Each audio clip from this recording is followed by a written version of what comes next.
बिस्मिल्लाहिर्रहमानिर्रहीम। अस्सलाम वालेकुम डियर क्लास। आज हमने सबक इल्म हासिल करो के एक्सरसाइज का सवाल नंबर 1 लफ्ज़ बनाएं करना है।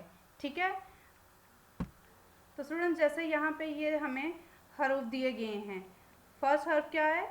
नून, बे, छोटी ए। तो जब हम इनको मिलाएंगे तो क्या बन जाएगा? एक लफ्ज़ बन जाएगा। जैसे नून बे छोटी ए नबी, नून बे छोटी ए नबी। ठीक है, अब आगे क्या है?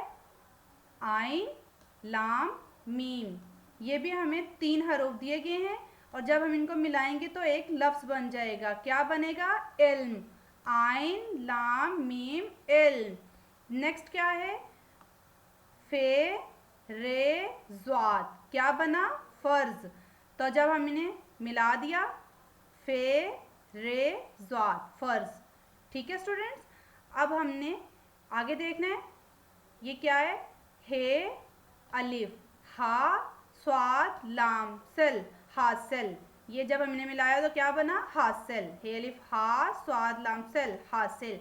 ये आपने अपने बुक पर इसे हल करना है और इसे रफ नोटबुक पर आपने इसकी प्रैक्टिस भी करनी है। Okay students, good.